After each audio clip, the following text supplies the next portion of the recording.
AWD में आपका स्वागत है। मैं आज आपको पढ़ाऊंगा क्लास 8th का चैप्टर नंबर 9 बीजीय व्यंजक एवं सर्वसमिकाएँ। तो सबसे पहले मैं पढ़ाऊंगा बीजीय व्यंजक, जिसमें चर और अचर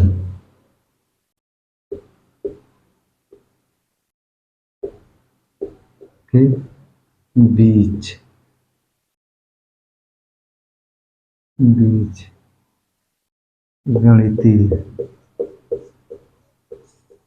गणितीय संक्रियाएं धन, ऋण, गुणा, भाग। गणितीय संक्रियाएं सम्मिलित हो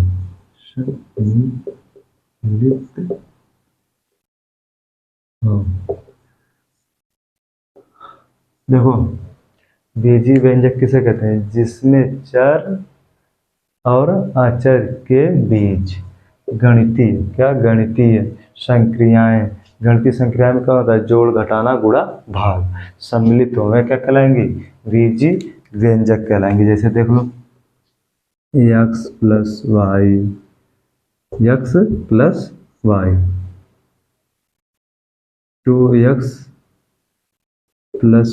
वाई 2x, ये सब क्या है? ये क्या है? गणितीय संक्रियाएं। ये क्या है? इनके बीच में क्या है? 2 गुणे x। ये क्या है? x गणितीय 2 गुणे x के और 2 के बीच में गुणे का निशान, ये क्या है? गणितीय संक्रियाएं हैं। क्या है? गणितीय संक्रियाएं। बीजीय व्यंजक किसे कहते हैं? जिसमें चर और अचर के बीच जिसमें चर और अचर के बीच क्या हो? गणितीय संक्रियाएं। गणितीय संक्रिया का मतलब जोड़, घटाना, गुणा, भाग, धन, ऋण, गुणा, भाग। ये हो गया। अब इसमें देखो, एक 2 शब्द आए। जैसे नंबर 1 कौन शब्द आया है? चर, हाँ, दूसरा है चर। आप लोग के मन में ये आता है ना, चर किसे कहते हैं? चर उसे नहीं कहते ना जिसे पशु चरते हैं। चर तो उसे नहीं कहते हैं जिसे पशु चरते हैं। नहीं, यहाँ पे चर का मतलब क्या है? जो अपना मान परिवर्तित करे, बदलता रहे। अचर का मतलब क्या है? जो अपना मान बदले ना। देखो, जिस चर किसे कहेंगे?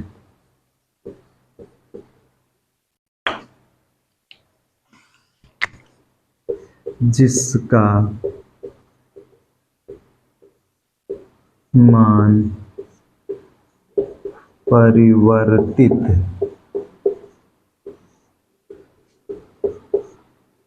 होता रहे x y z dot dot dot.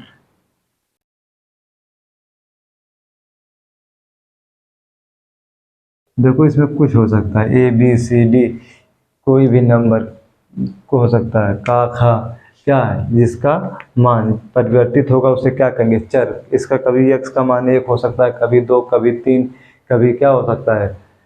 इसका मान कभी निश्चित नहीं हो सकता, पर हमेशा परिवर्तित रहेगा। अचर क्या होता है? अचर जिसको पशु अचर किसे कहते हैं? जिसको पशु चर ना पाए उसे अचर।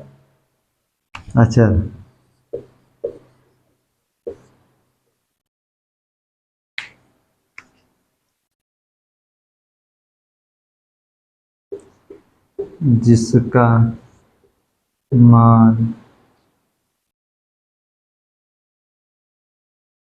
परिवर्तित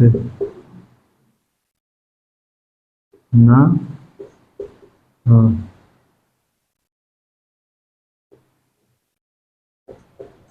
जिसका मान परिवर्तित ना होता हो।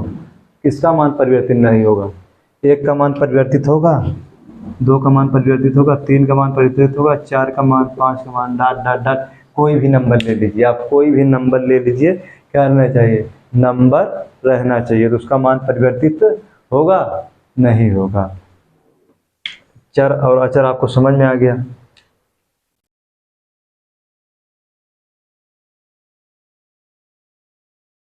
चर और अचर आपको समझ में आ गया। चर किसे कहते हैं? जिसे पशु चर जाए उसे चर, जिसे ना चर पाए उसे अचर।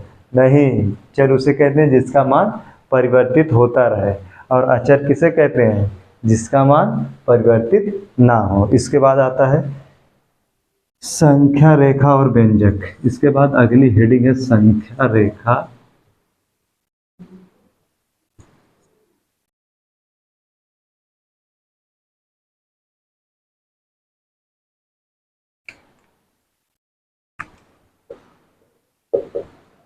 संख्या रेखा और व्यंजक। संख्या रेखा और व्यंजक। इसमें देखो कोई पद दे देगा, क्या मतलब x+5 x-4 आपको क्या दिया? पद दे दिया है। क्या है? इसको संख्या रेखा पे प्रदर्शित कीजिए, और संख्या रेखा आपको दे दी हो। क्या है संख्या? ये क्या है? ओ है। ये क्या है? x है। ये क्या है? p है। क्या है? इसकी दूरी 5 दे दी हो। इसकी दूरी क्या है? x है। इसकी दूरी x है। तो ये क्या है? आप जब कहाँ जाएंगे?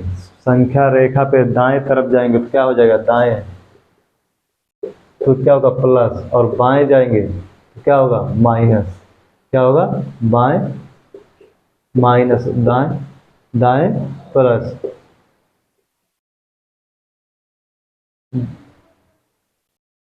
बाएं बाएं माइनस, दाएं प्लस। इसलिए क्या है? x प्लस किधर है? x+5 किधर है? संख्या रेखा के कहाँ है? दाएं तरफ है। और ये क्या है? x-y कहाँ है? संख्या रेखा के बाएं तरफ। अगर से आपको यही दे दे, एक संख्या और दे दे, 4x+5 को संख्या रेखा पर प्रदर्शित करो। कहाँ? संख्या रेखा पे। आप क्या कर लीजिए? एक संख्या रेखा खींच लीजिए। तो ये क्या हो जाएगा? यहाँ पे मान लीजिए O, यहाँ पे मान लीजिए x, इतनी समान दूरी पे A, इतनी समान दूरी पे B, इतनी ही समान दूरी पे C, और क्या है? ये D है। D बराबर कितना दिया? 5। आपको D बराबर क्या है? जैसे 4 हमको लेना है। क्या है? क्या है? इसकी दूरी कितनी है? x। इसकी दूरी x है, तो हमको कितना लेना है? 4x। तो ये जब x हो गई तो इतनी समान है, तो ये भी x, ये भी x, ये भी x। क्या हो जाएगा? 4x+5। समझ में आया कैसे संख्या रेखा पे इसको व्यक्त करेंगे? समझ में आया ना? अब इसके बाद अगली हेडिंग है, इसके बाद अगली हेडिंग है पद, गुणनखंड एवं गुणांक। पद, गुणनखंड एवं गुणांक। क्या है? पद, गुणनखंड एवं गुणांक। जैसे कोई शब्द ले, कोई समीकरण ले लीजिए, 4x+5 पद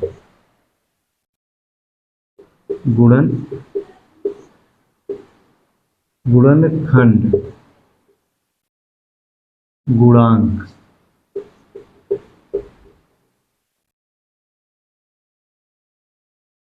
अब इसमें देखो कितने कितने पद हैं? 2 पद है। कौन है? एक 4x पद है और एक 5। और इन पदों में गुणांक कितने? जैसे 4x में गुणांक कितने हैं? 2 हैं। क्यों? 4 गुणांक कितने हैं? 2। 4 और x। और इसमें कितने? 1 नंबर हो गया, और दूसरा पद हो गया पहला पद, दूसरा पद। दूसरे पद में गुणांक कितने हैं? 5 के गुणांक है केवल क्या है? 1 है। 1 है, गुणांक 1 है। और इसमें कितने हैं? 2, 4 और x। और इसके बाद इसमें गुणनखंड कितने हैं? 2 गुणनखंड है, 4 और x। इसमें कितने गुणनखंड है? 1, केवल 5। इसमें गुणांक क्या होंगे? जैसे आप ले लीजिए 7x वाई माइन एक हो गया पद, और एक दूसरा ले लीजिए आप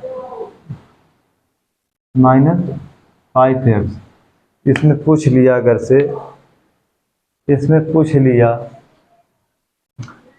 एक्स वाई का गुणांक, क्या पूछ लिया एक्स वाई का गुणांक, तो क्या लिख दोगे, एक्स वाई का गुणांक कौन है 7, और वाई का गुणांक पूछ लिया तो क्या लिखोगे, वाई का गुणांक पूछ लिया तो क्या लिख दोगे, अगर से वाई का गुणांक पूछ लिया तो वाई का गुणा किसमें किसमें हुआ है 7 और एक्स में, इसमें 7x, और एक्स वाई में वाई का गुणा किसमें हुआ है, जैसे एक्स वाई का गुणा किसमें हुआ 7 में, जो बचेगा वो कहाँ लिखा जाएगा, जिसका पूछा और शेष जो बचा वो क्या हो जाएगा गुणांक, जिससे, और इसमें देखो पूछ ले एक्स का गुणांक, एक्स का गुणांक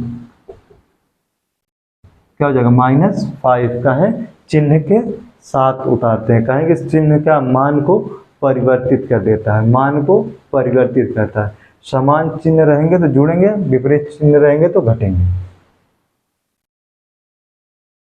कितना समझ में आया। इसके बाद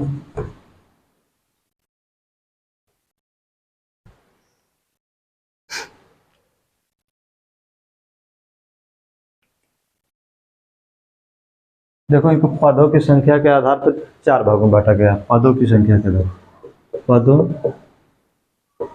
की संख्या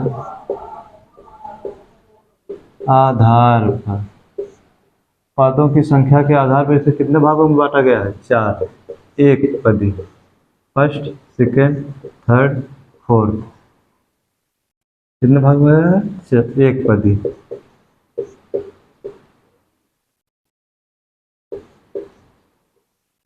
इसमें क्या होते हैं, केवल एक पद होते हैं, एक पद 3x 4y ये सब क्या होते हैं, इसमें एक पदी होते हैं। और इसके बाद आता है द्विपदी, किसका नंबर आता है द्विपदी,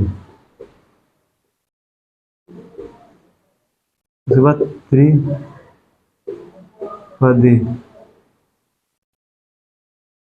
इसको एक पदी या एक पद, द्विपदी या द्विपद या त्रिपदी या तीन पद कहते हैं, त्रिपद भी कहते हैं। और उसके बाद क्या है बहुपद, उसके बाद किसका नंबर आता है बहुपद। द्विपद में क्या होता है, केवल पदों की संख्या कितनी होती है, पदों की संख्या 2 होती है, 3x प्लस एक 3a plus B A plus B. इसमें देखो पद 2 ही हैं, लेकिन क्या है गुणनखंड हो सकते हैं, एक के 2, इसके 2 हैं, एक पद क्या है 2 हैं, इसके गुणनखंड हो सकते हैं ज़्यादा, लेकिन पद क्या रहेंगे 2 रहेंगे। और त्रिपद में पद की संख्या कितनी रहेगी 3 ए बी सी, ये क्या इसमें क्या है त्रिपद है, क्या है 3 पद है। और बहुपद, बहुपद में क्या होते हैं, इसमें पदों की संख्या 1 भी हो सकती है, 2 भी हो सकती है, 3 भी हो सकती है, 4 भी हो सकती है। जैसे 3x प्लस वाई, 3xy हो गया 3a plus B A plus B plus 3y, ये भी, और क्या है A plus B plus C plus D, क्या है ये सब क्या है, ये सब क्या है, ये सब क्या है बहुपद। बहुपद में क्या है बहुपद या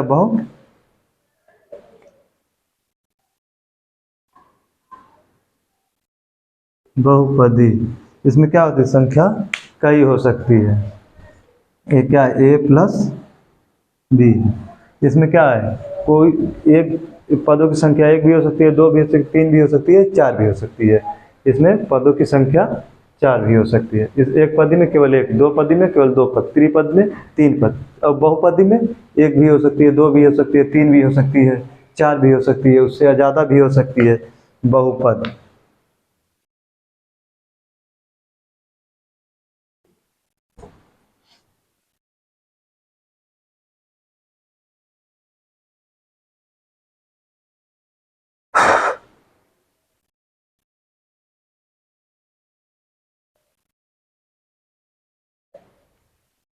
तो उसके बाद क्या आता है, समान पद, समान एवं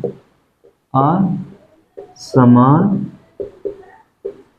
पद।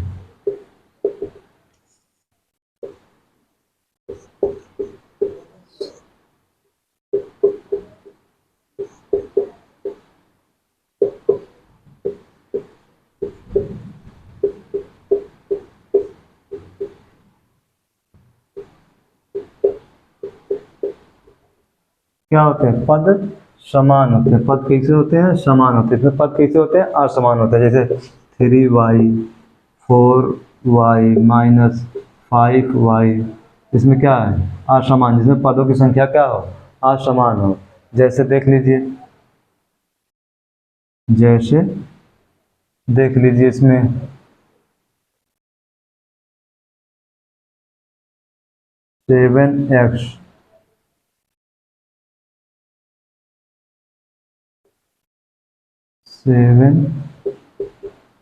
7x स्क्वायर, 7x एवं 7y स्क्वायर, तो क्या है 7x और 7y स्क्वायर।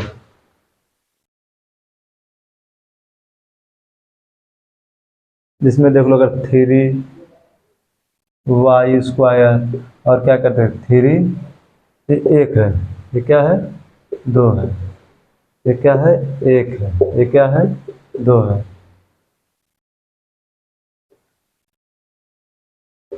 क्या है, क्या है?